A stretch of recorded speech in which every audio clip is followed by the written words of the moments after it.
को न सिर्फ संभल बल्कि देश भर के तमाम हिस्सों से वो तस्वीरें जो सामने आ रही हैं, उन तस्वीरों के खिलाफ क्या अब कांग्रेस खड़ी होती नजर आ रही है। और ये बड़ा सवाल इसलिए भी क्योंकि मुगल आक्रांताओं की जो स्थितियां थी, उन स्थितियों को अगर आप उन पर दोबारा से पूर्ण विराम लगाना चाहते हैं तो कांग्रेस क्या ये नहीं चाह रही है। लोग क्या कह रहे हैं इस पर, वो भी हम आपको सुनवाते हैं। जब वो मुस्लिम लीग की राह पे चल रहे हैं, जब वो तुष्टीकरण की राजनीति कर रहे हैं, जब उन्हें सनातन संस्कृति से कोई मतलब नहीं, तो वो क्यों चाहेंगे कि इस देश में जो हजारों लाखों पूजा स्थलों के साथ जो खिलवाड़ किया गया, जो सनातन संस्कृति और जो सनातन आत्मसम्मान के साथ खिलवाड़ इस देश में हुआ, ये सब कांग्रेस पार्टी की साजिश है। इस तरीके से एक आम चुनाव में कांग्रेस पार्टी सपा गठबंधन के साथ चुनाव लड़ती है तो ये निश्चित रूप से तय है कि ये एक तुष्टीकरण की राजनीति पर उतारू है और उसको हिंदुओं को किनारे करके एक मुस्लिम लीग की स्थापना भी करना चाहती है। तो दर्शकों, लोगों की प्रतिक्रिया क्या थी आपने सुना। अगली अहम खबर जो हम आपको बताने जा रहे हैं, उस खबर को आप सभी के लिए जानना समझना बहुत जरूरी है, क्योंकि जम्मू कश्मीर के राजौरी में इस वक्त मौत का एक ऐसा रहस्य है जो लगातार सवालों के घेरे में है। इस मौत के रहस्य ने अब तक 15 लोगों की जिंदगियों को खत्म कर दिया है, लेकिन लोग समझ नहीं पा रहे हैं कि आखिर ये हो कैसे रहा है, हो क्यों रहा है। रिपोर्ट आपको दिखाते हैं।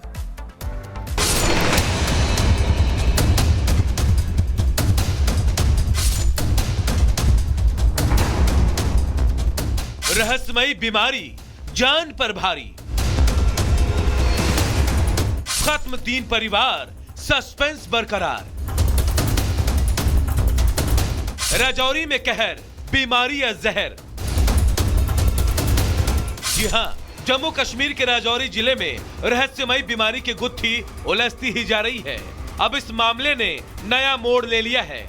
दरअसल बंदहाल गांव में हुई 15 मौतों के लिए रहस्यमयी बीमारी को वजह माना जा रहा था, लेकिन अब स्थानीय लोगों ने इसके पीछे टारगेट किलिंग की आशंका जताई है।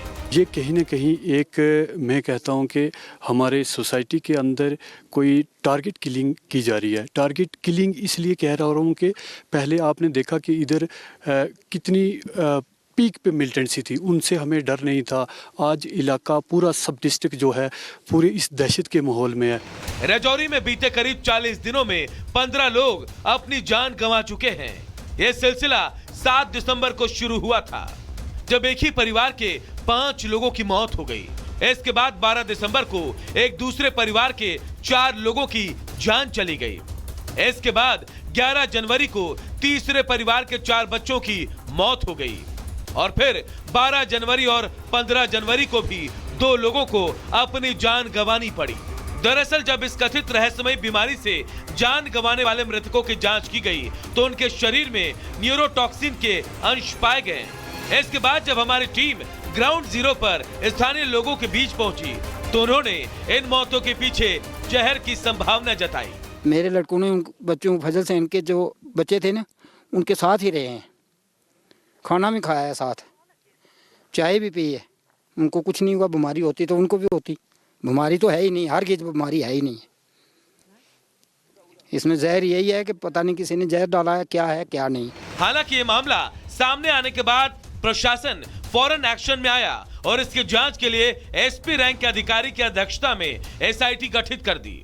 ये 10 सदस्य सीट बनाई गई है। इसमें की कुल मेंबर जो हैं 10 हैं, जिसमें 6 जम्मू कश्मीर पुलिस से मेंबर हैं और 4 मेंबर्स की अगर बात की जाए तो वो हेल्थ डिपार्टमेंट से हैं, चाहे वो एपिडेमोलॉजी की बात की जाए या फिर बात जो है माइक्रोबायोलॉजी की जाए, उन डिपार्टमेंट से हैं। इस पूरे मामले की रिपोर्ट गृह मंत्री अमित शाह को भी दी गई है। बीजेपी नेता रविंद्र रैना ने बताया कि उन्होंने इसे लेकर गृह मंत्री अमित शाह और उपराज्यपाल मनोज सिन्हा से बातचीत की है। इस सारे मामले की छानबीन चल रही है। खुद हमारे देश के होम मिनिस्टर अमित शाह साहब और जम्मू कश्मीर के लेफ्टिनेंट गवर्नर साहब ने भी इस सारे मामले को बड़ी गंभीरता से लिया है। परिवार के लोगों के साथ लेफ्टिनेंट गवर्नर साहब की बात भी हुई है। वही पूर्व मंत्री और बीजेपी नेता चौधरी जुल्फिकार ने भी इस मामले के पीछे कोई क्रिमिनल एंगल होने का अंदेशा जताया है। मुझे लगता है कि कहीं ना कहीं ये कम्युनिकेबल डिजीज नहीं है। अगर डिजीज होती तो सारा गांव इफेक्ट होता, सारे लोग इफेक्ट होते और वायरोलॉजी की रिपोर्ट में भी कुछ नहीं आया है, जो वाटर के टेस्टिंग रिपोर्ट्स हैं उसमें भी कुछ नहीं आया है।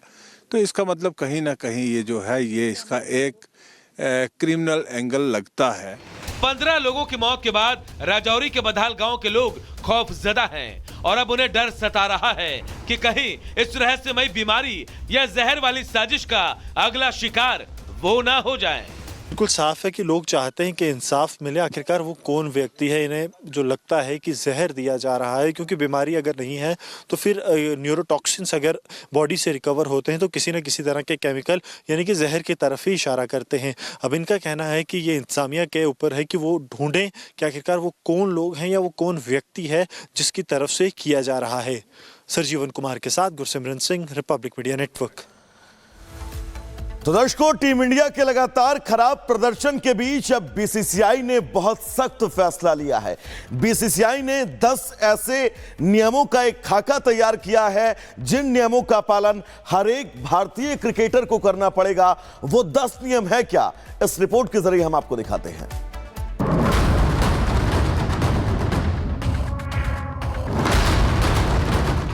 न्यूजीलैंड के खिलाफ घरेलू टेस्ट सीरीज में क्लीन स्वीप और फिर ऑस्ट्रेलिया दौरे पर बॉर्डर गावस्कर ट्रॉफी में मिली करारी हार के बाद भारतीय क्रिकेट टीम कंट्रोल बोर्ड अब खिलाड़ियों को लेकर सख्त होता नजर आ रहा है। बीसीसीआई अब इन हार को गंभीरता से ले रही है। यही वजह है कि बीसीसीआई ने अब क्रिकेटरों के लिए 10 सख्त नियम बनाए हैं। तो चलिए आपको सिलसिलेवार तरीके से बताते हैं कि क्रिकेटरों के लिए बीसीसीआई ने आखिर क्या नए नियम बनाए हैं। सबसे पहला नियम, घरेलू क्रिकेट खेलना जरूरी होगा। भारतीय खिलाड़ियों को घरेलू क्रिकेट में जरूर खेलना होगा, यह अनिवार्य कर दिया गया है। इसी के आधार पर भारतीय टीम में प्लेयर का सिलेक्शन भी होगा। फैमिली के साथ यात्रा नहीं कर सकेंगे। अब हर एक खिलाड़ी की टीम को साथ यात्रा करनी होगी, यानी प्लेयर्स अपने परिवार को साथ में ट्रेवल नहीं करवा सकते। उन्हें फैमिली के साथ या अलग से यात्रा करनी है तो हेड कोच और चेयरमैन ऑफ सिलेक्शन कमेटी से अनुमति लेनी होगी। अब ज्यादा सामान साथ में नहीं ले जा सकेंगे। यात्रा के दौरान कोई भी खिलाड़ी ज्यादा सामान साथ नहीं ले जा सकेगा। सेंटर ऑफ एक्सीलेंस बेंगलुरु में अलग से सामान भेजना। हर एक खिलाड़ी को सेंटर ऑफ एक्सीलेंस बेंगलुरु में सामान या व्यक्तिगत वस्तु भेजने के लिए टीम मैनेजमेंट से परमिशन लेनी होगी। अलग से कोई सामान भेजा तो उसकी लागत भी खिलाड़ी को देनी होगी। किसी दौरे या सीरीज में निजी स्टाफ पर प्रतिबंध। खिलाड़ी अब निजी स्टाफ जैसे पर्सनल मैनेजर, शेफ, असिस्टेंट और सिक्योरिटी को अपने साथ किसी दौरे या सीरीज में नहीं ले जा सकेंगे जब तक कि बीसीसीआई इसके लिए परमिशन न दे। प्रैक्टिस सेशन के दौरान मौजूद रहना होगा। अब हर एक खिलाड़ी को प्रैक्टिस सेशन में मौजूद रहना अनिवार्य है। कोई भी खिलाड़ी विज्ञापन नहीं कर पाएगा। खिलाड़ियों को अब सीरीज और अलग अलग दौरे पर पर्सनल शूट की इजाजत नहीं होगी। इस दौरान कोई भी खिलाड़ी विज्ञापन नहीं कर पाएगा। विदेशी दौरे पर फैमिली के साथ ज्यादा समय नहीं बिताएंगे। विदेशी दौरे पर अगर कोई खिलाड़ी 45 दिनों तक रहता है तो उनकी पत्नी और 18 साल से छोटी उम्र का बच्चा एक सीरीज में 2 हफ्ते के लिए उनके साथ रह सकते हैं। इस दौरान बीसीसीआई ही उनके रहने का खर्च उठाएगी, लेकिन बाकी सारा खर्च खिलाड़ी को उठाना होगा। ऑफिशियल शूट और फंक्शन में हिस्सा लेना होगा। जब भी बीसीसीआई के ऑफिशियल शूट, प्रमोशन और अन्य किसी तरह के प्रोग्राम होते हैं तो उसमें हर एक खिलाड़ी को हिस्सा लेना होगा। सीरीज खत्म होने पर घर जल्दी नहीं आ सकेंगे खिलाड़ी। हर खिलाड़ी को दौरे के खत्म होने तक टीम के साथ रहना होगा। सीरीज खत्म होने पर भी खिलाड़ी को टीम के साथ रहना होगा। हर एक प्लेयर टीम के साथ ही तय तारीख पर लौटेगा। तो वहीं गाइडलाइंस में बीसीसीआई ने साफ कर दिया है कि सभी खिलाड़ियों को नए नियम का पालन करना होगा। अगर कोई खिलाड़ी इन पॉलिसी का सही ढंग से पालन नहीं करता है तो बोर्ड उसे टूर्नामेंट, सीरीज और यहां तक कि आईपीएल में भी खेलने नहीं देगा। इसके अलावा बोर्ड से उनका कॉन्ट्रैक्ट खत्म हो जाएगा। अब देखना होगा इन शक्तियों के बाद टीम इंडिया का प्रदर्शन सुधरता है या फिर नहीं। Bureau report, Republic Bharat.